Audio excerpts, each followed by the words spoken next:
Hello दोस्तों, welcome to my channel GS knowledge by engineer. मैं Chandrabhushan Kumar, electrical engineer, railway. आज हम लोग चर्चा करेंगे पीएच के बारे में, अर्थात पीएच क्या है, उसके बाद पीएच मान क्या है, पीएच का काम क्या होता है, क्या ज्ञात करता है, पीएच मान क्या ज्ञात करता है। उसके बाद देखेंगे वो अलग अलग पदार्थ के पीएच मान, जो एग्जाम में हमेशा एक दो क्वेश्चन आता है पीएच मान से कि इस पदार्थ का कितना पीएच मान है, इस पदार्थ का कितना पीएच मान है। तो उसके नामे से ही पीएच मान को हम लोग याद कर जाएंगे ताकि कंफ्यूज ना हो, अब बार बार भूले नहीं। तो देखते हैं पीएच को। होता क्या है पीएच? पीएच को बोलते हैं हम लोग power of hydrogen, power of hydrogen. ठीक, इसका नाम क्लियर हो गया। इसका दूसरा नाम बोलते हैं पोटेंशियल ऑफ हाइड्रोजन। हाइड्रोजन दोनों नाम का मीनिंग सेम है, दोनों एक ही है। ये बताता है कि किसी बिलियन में कितना हाइड्रोजन आयन घुला है। जैसे कि मान के चलिए यहां पे 1 लीटर कोई बिलियन है, ठीक ना, इसमें 1 लीटर कोई बिलियन है, तो इसमें यह पीएच बताएगा कि हाइड्रोजन आयन जो है इसमें कितना घुला हुआ है। ठीक ना, बात है समझ में? तो पीएच का काम क्या रहता है, वो बताना कि किस बिलियन में हाइड्रोजन का सांद्रण कितना है, यानी कि हाइड्रोजन आयन घुला कितना है। तो ये क्या बताता है, किसी भी बिलियन में, ठीक ना, हाइड्रोजन आयन के सांद्रण या सांद्रण को पीएच कहते हैं, पीएच कहते हैं। बात है समझ में? तो क्या है, नाम से क्लियर हो गया। Power of hydrogen, potential of hydrogen, दोनों का मीनिंग सेम है। यह पीएच क्या करता है, किसी भी बिलियन में हाइड्रोजन आयन कितना घुला है वो बताता है। अर्थात कितना घुले का कहने का अर्थ है कि कम है कि बेसी है, कि कितना है नंबर में, कितना सांद्रित है, ठीक ना, कि वो क्या कौन बताता है, पीएच बताता है। अब देख सकते हैं कि पीएच क्या है, किसी भी बिलियन में हाइड्रोजन आयन कितना घुला है यह बताता है। तो इसको न्यूमेरिकल रूप से क्या लिख सकते हैं पीएच को, यानी कि फॉर्मूला रूप में क्या दे सकते हैं पीएच को।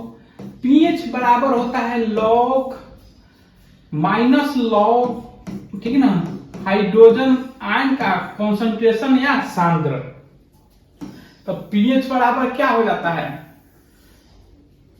पीएच बराबर minus log concentration of hydrogen हो जाता है। इसको अगर उल्टा मान के चलिए हाइड्रोजन आयन दिया हो तो हम पीएच मान आराम से निकाल लेंगे, लेकिन अगर पीएच मान दिया हो तो हाइड्रोजन आयन का सांद्रता कैसे निकालेंगे, सांद्रण कैसे निकालेंगे। तो इसके उल्टा करिएगा, हम लोग के पास तो उतना समय नहीं है कि डेरिवेशन करें, उल्टा करिएगा तो हाइड्रोजन आयन बराबर हो जाता है फॉर्मूला आपका 10 के पावर माइनस पीएच। पता है समझ में? अब इसे क्या होगा, अगर पीएच का मान दिया हो, मान के चलिए कि पीएच का मान आपका दे दिया 7, तो हाइड्रोजन कॉन्सेंट्रेशन या हाइड्रोजन सांद्रण कितना हो जाएगा, 10 टू पावर माइनस 7। -7 है और कोष्ट में -7 कर देंगे तो माइनस माइनस प्लस हो जाएगा, 10 टू पावर सोझे प्लस हो जाएगा। बात आया समझ में? तो अब देख लीजिए दोनों दो में से कोई एक दे। इस फॉर्म में अगर हाइड्रोजन का कॉन्सेंट्रेशन या सांद्रण दिया हो तो पीएच मान आराम से निकल जाएगा। इसमें अगर पीएच मान दिया हो तो हाइड्रोजन आयन का सांद्रण आराम से निकल जाएगा। पता है समझ में? अब हम लोग देख लेते हैं पीएच स्केल के बारे में। अब क्या देख लेते हैं पीएच स्केल के बारे में। पीएच स्केल है क्या, पीएच स्केल स्केल, पीएच मापक भी बोलता है, मानक भी बोलता है। तो ये सोरेनसन नामक वैज्ञानिक ने पीएच स्केल को बनाया। बनाया किसने? बनाया किसने? सोरेनसन। सोरेनसन ने, हैं, वैज्ञानिक है। किस आधार पे बनाया? पीएच के आधार पे, पीएच के आधार पर किस आधार पे? पीएच के आधार पे, या पीएच का मान के आधार पे बोल सकते हैं। और देखिए इसका काम क्या है? ये बनाया तो कोई ना कोई तो काम होगा। जैसे उसका काम क्या था? पीएच का काम था कि किसी भी विलयन में हाइड्रोजन का सांद्रण को पता लगाना। इसका काम क्या है? इसका काम रहता है कि पदार्थ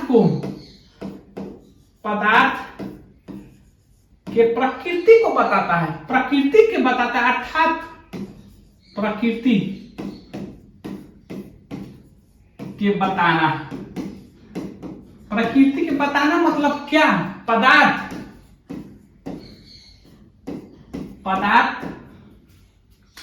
है, आपका अम्ल है कि उदासीन है, लवण, उदासीन है कि क्षार है, बात आया समझ में? हम बोल क्या रहे हैं?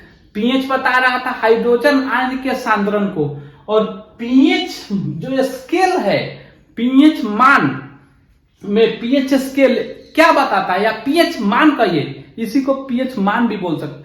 पीएच मान क्या बताता है कि किसी भी पदार्थ के अम्ल है कि क्षार है कि उदासीन है। क्लियर कट दोनों उसमें समझ आया? एक पीएच मान कहिए या स्केल कहिए। पीएच मान क्या बताता है कि पदार्थ क्या है, अम्ल है, क्षार है, उदासीन है। पीएच क्या बताता है? हाइड्रोजन का विलयन में हाइड्रोजन का सांद्रण को बताता है। आ गया बात समझ में? अब देख लेते हैं होता क्या है, कैसे बताता है कि उदासीन है, लवण है, अम्ल है कि क्षार है। तो उसको देखते हैं हम लोग।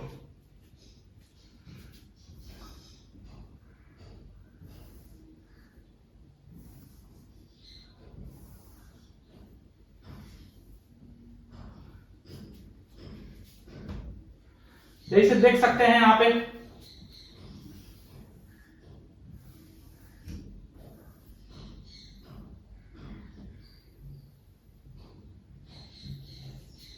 जैसे आप लोग देख सकते हैं, आप लोग को दिखाई देता होगा, ये पीएच स्केल है। बात है समझ में? तो सोरेनसन ने एक स्केल को लिया, 14 भाग में डिवाइड किया, ठीक ना? तो 14 के अथिया 7 होता है, तो 7 पे उसने मार्क कर दिया, बाउंड्री लगा दिया। 7 पे क्या कर दिया? बाउंड्री लगा दिया, और बोला कि यही बाउंड्री है। अगर यहां पे रहेगा तो न क्षार होगा न अम्ल होगा, उदासीन होगा, केनहू से नहीं रहेगा, वो उदासीन होगा, ठीक ना? यानी कि लवण हो जाएगा। तो उदासीन का पीएच मान कितना होता है? 7 होता है। तो पीएच मान से ज्ञात हो गया कि धातु है, पदार्थ क्या होता है। अगर पदार्थ का पीएच मान 7 होगा तो क्या होगा? उदासीन होगा। दूसरा में देख लीजिए, अगर पीएच मान कम है, 7 से क्या नीचे आ जाए, अगर पीएच मान 7 से कम आ जाए तो यह क्या हो जाएगा? अम्ल हो जाएगा, अम्ल हो जाएगा। तो किसी का भी पीएच मान अगर 3 हो जाए तो क्या हो जाएगा? अम्ल हो जाएगा, क्योंकि 7 से कम है। अगर पीएच मान 7 से ज्यादा हो जाए तो वह क्या हो जाएगा? क्षार हो जाएगा, क्षार हो जाएगा। यानी कि पीएच का मान अगर 7 से अधिक हो तो। बात आया समझ में? Clear cut? अब इसमें कोई कंफ्यूजन नहीं है। तो पीएच का हम 2 फार्मूला पढ़ लिए हैं, ठीक ना? और एक और फार्मूला है जो बताते रहे हैं, उस पे लास्ट में न्यूमेरिकल भी बता देंगे बहुत इजी वे में। तो एक ये तो जान गए पीएच क्या है, पीएच स्केल क्या है, अर्थात पीएच मान क्या होता है, पीएच मान क्या ज्ञात करता है। यह धातु पदार्थ अम्ल है कि क्षार है कि उदासीन है। पीएच क्या ज्ञात करता है, वो हाइड्रोजन का सांद्रण ज्ञात करता है गिलियर में। अब देख लेते हैं दूसरा का तीसरा का फार्मूला क्या है, वो भी बता दे, ठीक ना। एक फार्मूला है, एक तो पीएच का मान देख लिए हाइड्रोजन सांद्रण के टर्म में, और दूसरा हाइड्रोजन पीएच दिया रहेगा तो हाइड्रोजन सांद्रण निकल जाएगा। तीसरा देखिए पानी का या वाटर का आयनिक गुणनफल, या जल कहिए या पानी का आयनिक गुणनफल ये होता है आपको पानी का वाटर सूचित करते हैं, के कांस्टेंट लेते हैं आयनिक गुणनफल को। ये होता है आपका हाइड्रोजन का सांद्रण गुना हाइड्रोक्साइड का सांद्रण। हम डायरेक्ट इसलिए लिख दे रहे हैं कि समय नहीं है, तो सोडियम वाटर टूटता है H2O में, ठीक ना, H प्लस क्या हो जाता है OH, इसी पे निकल जाता है, तो इतना हम लोग निकालेंगे नहीं, ठीक ना। अब E बराबर आपका हो जाता है क्या 1 गुना लिखिए या सोचे लिखिए 10 टू पावर कितना -14 इस पे। अब पीएच निकालने के लिए हमेशा हमको हाइड्रोजन आयन चाहिए, हाइड्रोजन आयन का सांद्रण चाहिए। कभी कभी क्या होता है कि OH के रूप में दे देता है, तो वहां पे ये फॉर्मूला काम आता है, KW = H का सांद्रण गुना OH माइनस का सांद्रण बराबर कितना 10 टू पावर -14। ई काम में आता है जब OH का मान दिया हो, तो OH के मान से हम H का मान आराम से निकाल लेंगे, क्योंकि इसके बराबर तो इतना हो गया, और H का मान निकल जाएगा तो pH का मान आराम से निकल जाएगा। तो बात आया समझ में। अब देख लेते हैं पदार्थ को, देख लेते हैं जिसे क्वेश्चन एग्जाम में पूछता है। हर एक एग्जाम में 1 से 2 क्वेश्चन आता है जिसे पदार्थ का pH मान पूछता है। तो आइए देखते हैं, और उसके नाम से ही याद हो जाएगा, ये हम दावा कर रहे हैं। देखिए अब देखिए पदार्थ, विभिन्न पदार्थ के उसके नामों से ही उसका pH मान को याद करना। ये जैसे देखिए यहां पे नींबू, नींबू में कई को लेटर है, अक्षर कई गो है 2 गो। हम लोग बेसिक ना हर्षिकार दीर्घकार बिंदुकार हर्षकार दीर्घकार को नहीं जोड़ेंगे, जो बनेगा मेन अक्षर होगा, जैसे नी एगो होगा, बू एगो होगा, ठीक ना, इसको जोड़ेंगे। नींबू में कई गो अक्षर है 2 गो, और फिर रस में कई गो अक्षर है 2 गो, तो 2.2 हो जाएगा। नींबू रस का कितना हो जाएगा 2.2। सिरका में कई गो अक्षर है, सिरका गन्ना आएगा 3 गो, एगो ई हुआ, एगो 2 गो और 3 गो, तो इसका हो जाएगा 3 गो। बताया समझ में pH मान। शराब में कई गो अक्षर है, शराब 1 2 3, ये भी हो जाएगा 3। टमाटर में कई गो अक्षर है, टमाटर टमाटर 1 2 3 4, तो ये भी हो जाएगा 4। इसका pH मान कितना हो जाएगा 4। अमरूद में कई गो अक्षर है 1 2 3 4, ये भी हो जाएगा 4। बात आ रहा है समझ में। ये बहुत कंफ्यूज करता है, हम लोग रट के जाते हैं लेकिन एग्जाम में भूल जाता है, इसलिए बहुत मेहनत के बाद ये सब निकाले हैं हम, ठीक ना। अब देखिए इसको तो आराम से आ जाएगा, जय वो अक्षर होगा उतना ही pH मान। अब दूसरा देखिए, ये वाला देखिए सोडा, सोडा, तो सोडा को इंग्लिश में क्या लिखते हैं SODA, इसमें कई वो अक्षर है। सिर्फ देखना है किसी किसी को कि इसका इंग्लिश मीनिंग लेना है कि हिंदी की, दोनों। तो सोडा, सोडा में कई गो अक्षर है, लेटर है 4 गो, तो 4 गो हो जाएगा। वैसे दही, दही को कैसे लिख सकते हैं, ऐसे ही ना लिखते हैं, तो दही में 4 गो है तो 4 गो हो जाएगा। समुद्री जल में तो सी वाटर लिखते हैं, तो सी वाटर में कई गो लेटर है 1 2 3 4 5 6 7 8, ठीक ना। तो 8 कहीं रहता है, किसी बुक में 8.4 देता है, ठीक ना। ±4 तक ले सकते हैं पॉजिटिव में, कहीं पे भी ऑप्शन में उसके नियरेस्ट तो पहुंचिए। 90% के केस में ही सही है, ठीक है ना। +4 आप इंक्रीज कर सकते हैं। जैसे कि कहीं कहीं इतना न देकर 8 पॉइंट दे देता है 4, कहीं कहीं जैसे दही का है 8.3 से 4 दे देता है। पता है समझ में? यानी कि जितना मान लो उसमें 0.4 तक रेंज रख सकते हैं। जैसे इसी का मान आया यूरिनल, ठीक ना, मानव मूत्र भी बोलते हैं जिसको। कई गो अक्षर 1 2 3 4 5 6, तो इसका 6 होता है। कहीं कहीं देखिएगा तो 6.4 दे देगा, कहीं कहीं देखिएगा तो 6.3 दे देगा। ये अलग अलग बुक में अलग अलग लिखा रहता है। तो बात है इसके तो लेकिन नजदीक में पहुंच गए। यूरिनल का कितना हो जाएगा? 6 है तो 6 हो जाएगा। और जितना भी अधिकांशतः पानी से रिलेटेड है वह हिंदी और इंग्लिश दोनों मीनिंग को, वर्ड को जोड़ दीजिएगा तो उसका पीएच मान निकल जाएगा। जैसे देखिए कोई कितना भी का निकाल सकता है, सिर्फ एक बार 3-4 बार पढ़ लीजिएगा आप लोग तो आपके माइंड में बैठ जाएगा, कभी भूलने की आवश्यकता नहीं पड़ेगा। जैसे इसको देखिए, पानी, पानी में कई अक्षर, पानी से जितना भी रिलेटेड है उसमें इंग्लिश और हिंदी दोनों लिख के लेटर को जोड़ दीजिए।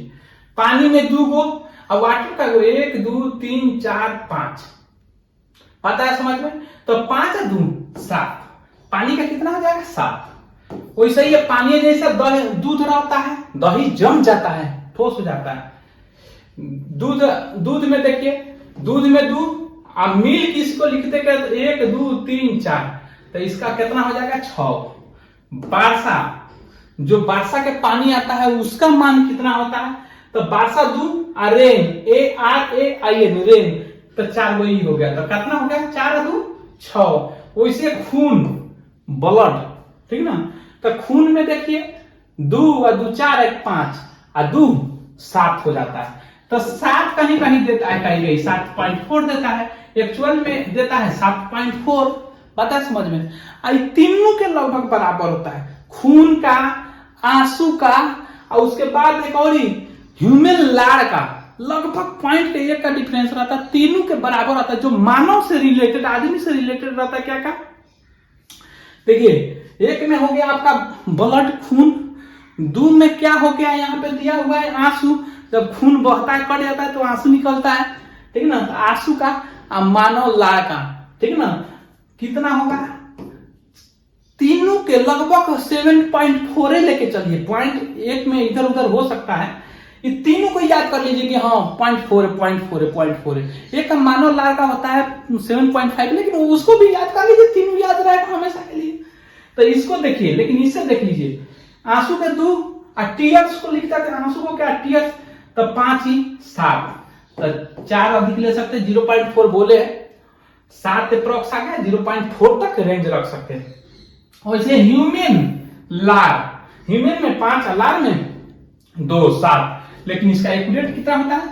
7.5। तो हम बोले हैं कि मानव से जितना रिलेटेड है ये तीनों, जैसे आंसू हो गया, खून हो गया, मानव लार हो गया, तीनों को याद कर लीजिए।